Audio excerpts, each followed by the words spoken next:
first effort of the season against the Eagles, new season, but how much does that performance still burn you and motivate you, heading into Sunday? Yeah, watching the film is it's hard to watch. It really is. But with that, you gotta learn from your mistakes, and understand we're in a different scheme. Different scheme, different techniques, and we're a lot better team this year. And just with that, we have hope and confidence that we're gonna get the job done this year.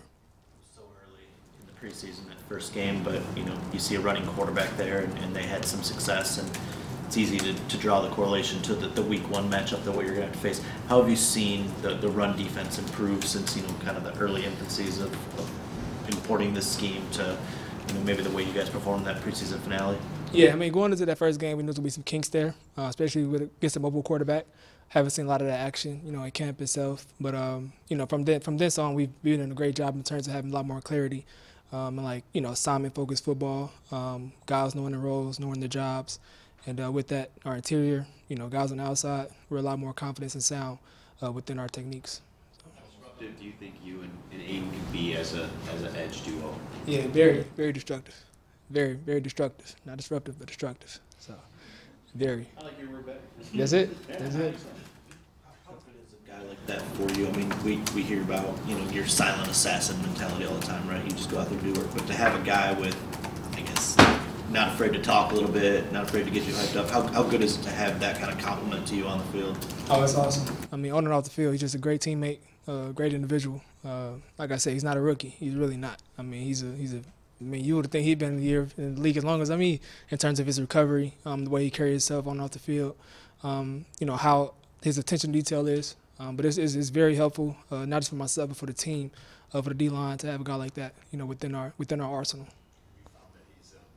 You to stay flying under the radar. You're coming off a career season and had a pretty good camp, and all the focus is on number 2 overall pick. And you like that dynamic that you can stay under the radar? Yeah, it's great. It's great. They focus on what they want to focus on. Either way it goes, you got to play all of it. So that's the way it goes on game day. And so we looking to wreak some havoc this year for sure. How much more at peace are you with just going out on the field and playing, coming off the kind of year that you had, and you don't have to deal with those questions anymore, and you know exactly who you are? Yeah, just really staying in your habits, staying in routine, and not just doing the same things, but seeing where I can improve and just doing things better. And just staying consistent with the grind, staying consistent with the focus, and also bringing guys along with me. Like you said, hey, Hutchinson, for example, he's another guy, for example, who I can bring along. I can show him the ropes, help on and off the field, in and out the game, and it's just really just a matter of habits and just staying with them. Is it fair to say that as you play now, the game makes more sense coming off the kind of year you had because you have that confidence? Yeah, for sure, and also having a lot more film, right? Like, having a lot more film to be able to go back and look at, critique not just myself but the guys next to me, and having a lot to learn from. I think that's the biggest help that I've had this year. Having an arsenal of plays, a lot of plays to go back and be like, okay, what did I do wrong? What did I do right? How can I capitalize? What didn't I see that I could see now?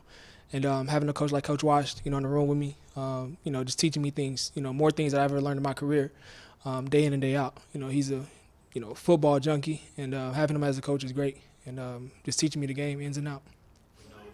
The role Coach Shep had last year, and kind of taking your motivation and fueling that to a different level. So you mentioned that Coach Wash this year. I know those guys worked kind of together hand in hand, but what is Wash bringing different to your game this year than maybe you got last year or anywhere else in your career? I would say a lot more independence. A lot more independence. A lot more questions. A lot more questions in and out the meeting room, which is great. I'd say the only way you can really know something if you really be able to teach it, right? Like that's how you can tell you really know something. You're able to teach it.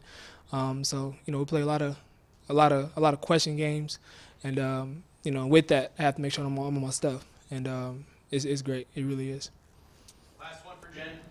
To what extent does this defensive unit as a whole perhaps have a chip on its shoulder to prove that some of the things that weren't aligned and that went wrong last season, for lack of a better term, isn't the defense that you guys are now this year? I'm sorry, repeat that one more time. To what extent does this defense maybe have a chip on its shoulder just to improve from last season? Oh yeah, a lot. Every position group, I think we all have something to prove. We know we were not our best last year.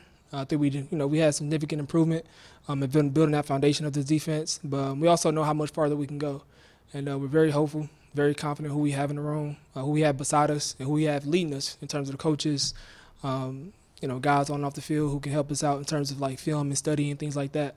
But yeah, no, we definitely do have a chip on our shoulder, and just to prove that we can be a top tier defense in this league. Dan said there's you guys aren't known for one thing or one player. Your strength is in being a team. All 53 of you. I'm just wondering what that means. Like, I'm sorry, one more time. Dan said your strength as a team is not you're not known as being about one team or one player, one unit, whatever it is. Your strength is being all 53 of you, right? Being a team. And so I guess what's the value of that being the strength? Being the whole unit, the whole team of you being the strength of the team. I guess. Yeah, no, I mean, there's no I in team. That's really what it's about. I think we have a very selfless group of individuals who who aren't really worried about numbers and stats and stuff like that, but really want to play for the guy next to us. And with that genuine chemistry, there's no limit of what we can accomplish, as an entire team, organization, top down. I think everyone's on the same boat, and we're ready to burn our boats this season and just see how far we can take this ship and get to the other side.